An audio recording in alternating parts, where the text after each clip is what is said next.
Hello friends, आज हम लोग देखने वाले हैं school of criminology. School of criminology मतलब क्या कि हम वो संप्रदाय जानेंगे। क्रिमिनोलॉजी को जानने के लिए अलग अलग जो क्रिमिनोलॉजिस्ट हैं उन्होंने अलग अलग अपनी विचारधाराएं प्रकट करी कि क्रिमिनोलॉजी जो है ये होता है या इस तरीके से होता है। तो वो क्या हुआ, संप्रदाय में बट गए। वही जो संप्रदाय में बट गए वही हैं स्कूल्स। हिंदी में इन्हें जो है संप्रदाय कहते हैं और इंग्लिश में इन्हें स्कूल कहते हैं। इसके बारे में ये है कि जो क्राइम के रीजन हैं और रेमेडी हैं उनके बारे में बात करेंगे। तो सबसे पहले एक चीज मैं क्लियर कर दूं, इस टॉपिक में हम लोग बहुत सारी चीजें देखने वाले हैं। नंबर 1, हम वेरियस स्कूल देखने वाले हैं, काफी सारी थ्योरीज देखने वाले हैं, टेस्ट्स वगैरह देखने वाले हैं। तो इसके लिए हम 2 वीडियो बनाएंगे, एक आज की और एक कल की। तो पहला इसमें अगर बात करेंगे तो पहला आता है प्री क्लासिकल स्कूल, दूसरा आता है द क्लासिकल स्कूल, तीसरा न्यू क्लासिकल और फोर्थ आता है पॉजिटिव स्कूल। आज हम पॉजिटिव स्कूल तक की बात करेंगे, बाकी हम नेक्स्ट वीडियो में नेक्स्ट स्कूल्स की बात करेंगे। तो चलिए शुरू करते हैं। सबसे पहले बात करते हैं मीनिंग की। तो स्कूल्स ऑफ क्रिमिनोलॉजी का मीनिंग बेसिकली यही रहता है कि जो भी क्राइम है उस क्राइम की क्या क्या रेमेडी हैं, क्या क्या उनके रीजन हैं, उन सब में क्या हुआ, अलग अलग जो क्रिमिनोलॉजिस्ट थे उन्होंने अपने अलग अलग विचार प्रकट किए और इसीलिए ये संप्रदाय बन गए, अलग अलग स्कूल बन गए। इन्हें शाखा भी कहा जाता है क्रिमिनोलॉजी की तरीके से। तो सबसे पहला है हमारा pre classical school. Pre classical school, ये प्री क्लासिकल स्कूल शुरू हुआ था 17 एंड 18 सेंचुरी में। सेंट थॉमस ने इसको किया था। उन्होंने ये बात कही थी कि जो क्राइम है वो कोई भी व्यक्ति क्राइम करता है तो वो सिर्फ और सिर्फ डेविल की वजह से करता है। कोई भूत प्रेत आत्मा होती है, वो व्यक्ति उस भूत प्रेत आत्मा के कब्जे में होता है, उस शैतान के कब्जे में होता है वो मनुष्य, जब भी वो कोई क्राइम करता है, अदरवाइज वो व्यक्ति क्राइम नहीं करता। इसमें साथ में उन्होंने ये भी कहा कि कोई भूतिया शक्ति है, कोई डेविल है जो इंसान पर कंट्रोल किए हुए है।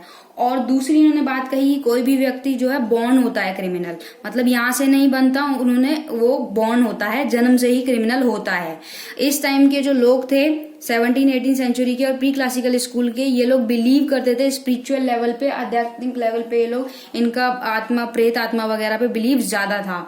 इनको क्रिटिसाइज इसलिए किया गया, इनके जब क्रिटिसाइज किया गया तो इनको क्रिटिसाइज करने का सिर्फ और सिर्फ ये कारण था कि भाई अगर कोई व्यक्ति कोई क्राइम कर रहा है तो भूत प्रेत कोई कारण नहीं है और इसको हम बेस नहीं मान सकते किसी भी क्राइम को करने का। कोई भी व्यक्ति ऐसा नहीं होता कि क्राइम कर रहा है तो उसके पीछे जो है भूत प्रेत आत्मा ऐसी चीजें होंगी। तो यहाँ पे इस स्कूल को जो है क्रिटिसाइज किया गया। सेकंड आया हमारा क्लासिकल स्कूल। क्लासिकल स्कूल में क्या हुआ, क्लासिकल स्कूल में ये हुआ, उन्होंने अपनी फ्री विल थ्योरी दी। अच्छा, इसमें कुछ स्कूल्स ऐसे हैं जिनके साथ थ्योरी भी है, तो वो इंपॉर्टेंट हमें यहाँ पे देखनी है। ये फ्री विल थ्योरी कहाँ से आई? Free will theory according to Beccaria ने दी। बकेरिया ने ये कहा कि कोई भी मनुष्य अगर कोई भी क्राइम करता है, कोई भी व्यक्ति, तो वो किसी भूत प्रेत आत्मा के चलते नहीं करता, उसकी फ्री विल थ्योरी होती है, वो अपनी खुद की इच्छा से करता है। दूसरी बात उन्होंने ये कही कि कोई भी व्यक्ति अगर कोई क्राइम करता है तो वो पेन और प्लेजर के उस पर करता है। अगर किसी व्यक्ति का, जाहिर सी बात है, लाइन हम सब ने सुनी है कि एक व्यक्ति का जो पेन होता है, एक व्यक्ति की जो तकलीफ होती है, वो दूसरे व्यक्ति के लिए कहीं ना कहीं प्लेजर होती है और सुकून होती है। जो भी हमारा अगर कोई भी एनिमी होता है, अगर उसको वो पेन में होता है तभी तो सामने वाले पर्सन को जो है प्लेजर मिलता है। तो जो भी है बेसिकली पेन और प्लेजर है। एक पर्सन का पेन दूसरे पर्सन का प्लेजर होता है और उस पर्सन का प्लेजर जो है, एक सुकून जो है, वो दूसरे पर्सन का पेन होता है। तो इसमें एक डॉक्ट्राइन देखा गया, उसमें ये कहा गया कि कोई भी व्यक्ति जो है इस तरीके की चीज करता है, उसकी खुद की फ्री चॉइस होती है। कोई भी रैशनल क्राइम कर रहा है या कुछ भी कर रहा है तो उसकी खुद की चॉइस है, ना कि कोई आत्मा वगैरह करवा रही है। तो क्लासिकल स्कूल इससे थोड़ा सा ऊपर उठा प्री क्लासिकल से। इन्होंने साथ में एक बात ये कही कि equal punishment for same offence, कि इक्वली पनिशमेंट होनी चाहिए। अगर किसी ने चोरी करी है तो इक्वली पनिशमेंट सबको एक ही उससे देखा जाएगा। इसमें मेन प्रिंसिपल क्लासिकल स्कूल के ये रहे कि इसमें ना इंडिविजुअल पे फोकस किया गया कि इंडिविजुअल अगर किसी ने क्राइम किया, उस पर डिटरमाइनिंग किया गया, क्रिमिनलिटी किया, तो उस हिसाब से देखा जाएगा। दूसरी बात इसमें यह चीज बोली गई कि जो क्लासिकल राइटर हैं वो एक्सेप्ट करते हैं पनिशमेंट को, प्रिंसिपल जो मेथड है पनिशमेंट का, कि अगर किसी व्यक्ति ने दूसरे व्यक्ति को पेन दिया है तो उस व्यक्ति को भी पेन मिलना चाहिए। तो क्लासिकल स्कूल जो है वो इस बारे में बात करता है। तो इनको भी क्रिटिसाइज कर दिया गया क्लासिकल स्कूल को, क्योंकि अगर कोई व्यक्ति कुछ कर रहा है तो उसे क्रिटिसाइज जरूर किया जाता है। तो क्रिटिसाइज यहाँ पे क्या किया गया, उनको क्रिटिसाइज इस बेस पे किया गया क्लासिकल स्कूल को कि फर्स्ट टाइम ऑफेंडर और लास्ट टाइम ऑफेंडर में तो आपने कोई फर्क ही नहीं समझा। अगर किसी व्यक्ति ने पहली बार क्राइम किया और कोई व्यक्ति हैबिचुअल है, क्राइम करता है, उसने काफी सारा क्राइम किया, तो उसके लिए अलग सजा होनी चाहिए। प्लस आपने equal punishment for same offence के लिए कह दिया कि अगर कोई भी पनिशमेंट होगी तो सही का सेम ऑफेंस होगा। यहाँ पे उन्हें इस पॉइंट पे क्रिटिसाइज कर दिया गया। दूसरी बात ये, क्लासिकल स्कूल में एक्ट पे ध्यान दिया जाता था, इंटेंशन पे नहीं, लेकिन इसको क्रिटिसाइज किया गया कि भाई आप एक्ट के साथ साथ इंटेंशन पे भी तो ध्यान दो। क्या पता भाई प्रोवोक करके किया गया हो, अब प्रोवोक करके किसी ने किसी को अगर मार दिया तो उस तरीके से उसको तो सेम पनिशमेंट मिल जाएगी, लेकिन उसका इंटेंशन नहीं था, सिर्फ प्रोवोक किया, भड़का दिया एक व्यक्ति को, उसने इस तरीके काम कर दिया। तो यहाँ पे इंटेंशन पे उन्होंने कोई फोकस नहीं दिया, ये क्रिटिसाइज का पॉइंट बन जाता है।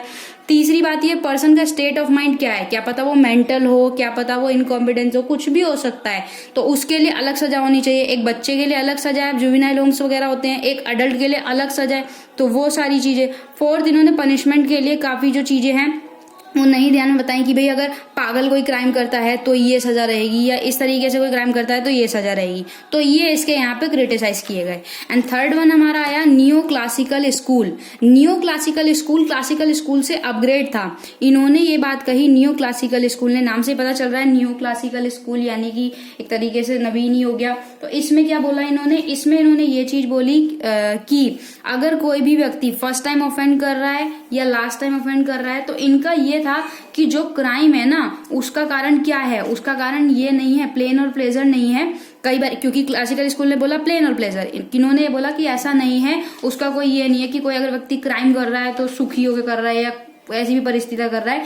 कई बारी चीजें ऐसी होती है कि व्यक्ति का माइंडसेट काम नहीं करता और वो इस तरीके का क्राइम कर देता है। इसकी इंपॉर्टेंस देखी गई कि अलग अलग व्यक्ति में अलग अलग तरीके की चीजें पाई जाती हैं, अलग अलग सबका नेचर होता है, अलग अलग सबका होता है। तो इन लोगों ने बात करी, पैरोल पे ध्यान दिया उन्होंने कि उस व्यक्ति को सुधरने का भी मौका मिलना चाहिए। अगर किसी व्यक्ति ने कोई क्राइम किया तो उसे सुधरने का मौका मिलना चाहिए, लेकिन अगर आप पनिशमेंट दे दोगे, उसे मार दोगे, खत्म ही कर दोगे, तो ऐसे नहीं चलेगा। तो न्यू क्लासिकल स्कूल इस तरीके से थोड़ा अपग्रेड था। फर्स्ट ऑफेंडर और लास्ट ऑफेंडर में यहाँ पे फर्क देखा गया, प्लस इसमें पैरोल वगैरह की भी बात कही गई। फोर्थ स्कूल आता है हमारा पॉजिटिव स्कूल। पॉजिटिव स्कूल जैसे कि नाम से है पॉजिटिव स्कूल। अब तक के जो स्कूल थे प्री क्लासिकल, क्लासिकल और न्यू क्लासिकल, ये बात करते थे पास्ट की कि भाई इस तरीके से क्राइम हुआ है।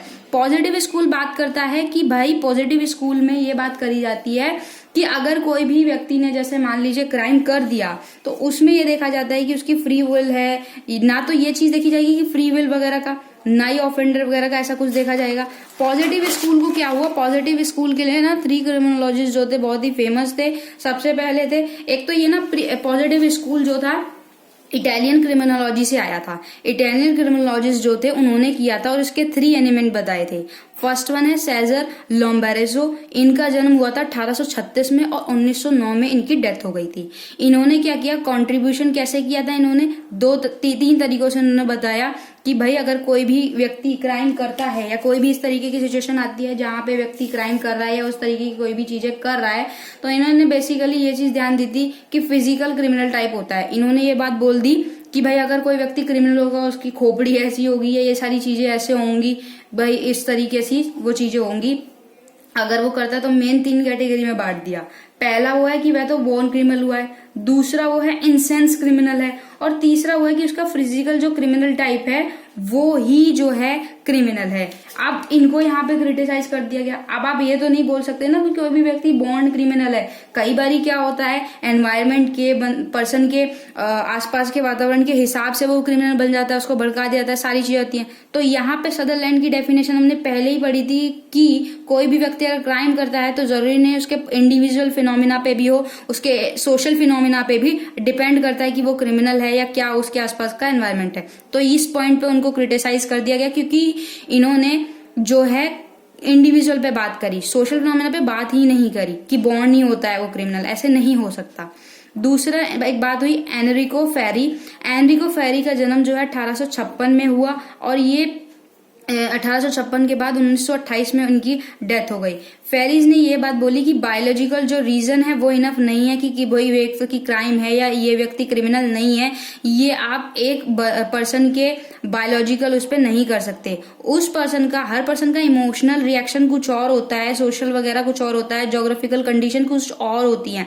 तो इन्होंने क्या बात कर दी गई, फेरिस ने, इन्होंने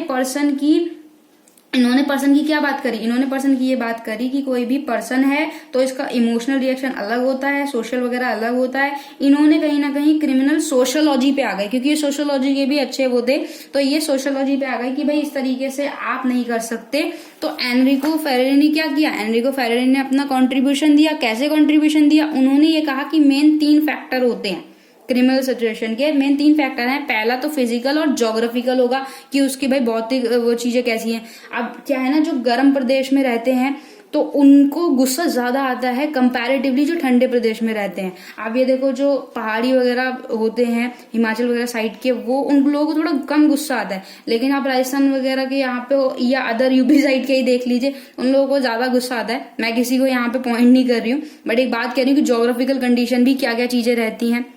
और सेकंड वन इज एंथ्रोपोलॉजिकल भी कंडीशन उनकी क्या क्या रहती हैं। थर्ड वन उन्होंने डिफाइन किया कि जो है साइकोलॉजिकल और सोशल उन व्यक्ति की क्या रहती है। अब यहाँ पे इनको क्रिटिसाइज कर दिया। इनको कैसे क्रिटिसाइज कर दिया, उनको ये क्रिटिसाइज कर दिया कि भाई अगर आपने क्रिमिनल की बात कर दी तो इसमें कोई स्टेटमेंट नहीं दिया, आपने कुछ नहीं किया। क्योंकि फेरी ने वर्क क्या किया था, 5 चीजों पे वर्क किया था। पर्सन जो है बॉर्न क्रिमिनल होता है, ओकेजनल क्रिमिनल होता है कि कभी कभी क्रिमिनल कर रहा है, पैशनेट होता है कि भाई कोई कोई होता है ना सीरियल किलर टाइप से उस तरीके का, इंसान क्रिमिनल होता है, हैबिचुअल क्रिमिनल होता है, उसकी हैबिट ही हो जाती है कि वो क्राइम करे। तो इसमें उन्होंने क्या किया, जब ये बात की गई तो फेरी ने जो है डिनाई कर दिया, रिस्पॉन्सिबिलिटी डिनाई कर दिया और रिजेक्ट कर दिया। कॉन्सेप्ट ऑफ पनिशमेंट को उन्होंने यहाँ पे रिजेक्ट कर दिया। तो इस पॉइंट पे वो जो है क्रिटिसाइज हो गए। उसके बाद तीसरे अपने आए गैरोफेलो। इनका जन्म जो है 1852 में हुआ, 1934 में इनकी डेथ हो गई। इन्होंने अपनी करियर की शुरुआत जो है एज अ मजिस्ट्रेट की थी। इटालियन कोर्ट में ये मजिस्ट्रेट थे और इनकी पोजीशन एक बार मिनिस्टर ऑफ जस्टिस की भी रही। 1903 में इनकी जो है पोस्ट मिनिस्टर ऑफ जस्टिस की रही। इन्होंने क्या कहा, इन्होंने ये कहा कि फेरी ने जो क्लासिफिकेशन दिया है क्रिमिनल का, जो कैटेगरी दिया, उन्होंने इसको रिजेक्ट कर दिया और अपने 4 मेन कैटेगरी दी। नंबर 1 मर्डर हुम ही कोल्ड एंडेमिक क्रिमिनल, जो मर्डर होगा वो एंडेमिक क्रिमिनल कहलाएगा। दूसरी बात उन्होंने ये कही कि जो ऐसे इस तरीके के क्रिमिनल होते हैं जो वायलेंट वगैरह होते हैं, वो इफेक्टेड होते हैं एनवायरमेंटल से और वो कहीं ना कहीं इन्फ्लुएंस करते हैं पॉलिटिशियन या रिलीजियस मैटर पे। थर्ड इन्होंने बताया कि क्रिमिनल जो है उनमें क्या होती है, सेंटिमेंट की भावना नहीं होती, सेंटिमेंट की कमी होती है, भावना की कमी होती है। फोर्थ इन्होंने बताया कि लस्टफुल जो क्रिमिनल होते हैं वो क्राइम करते हैं, किस लिए करते हैं, लस्टफुल वगैरह तो नाम से पता चल रहा होगा, कमेंट क्राइम अगेंस्ट कैस्टी वगैरह शुद्धता वगैरह के लिए, ये सब चीजें जो हैं इनमें सारी चीजें नहीं होती और एक गलत तरीके से उनका माइंडसेट होता है, इसलिए क्राइम करते हैं। तो आई होप पॉजिटिव स्कूल तक आप लोगों को समझ में आया हो। नेक्स्ट वीडियो में हम बचे हुए स्कूल्स को देखेंगे। वीडियो अच्छी लगी हो तो लाइक कीजिएगा और ज्यादा से ज्यादा शेयर कीजिएगा। Thank you so much.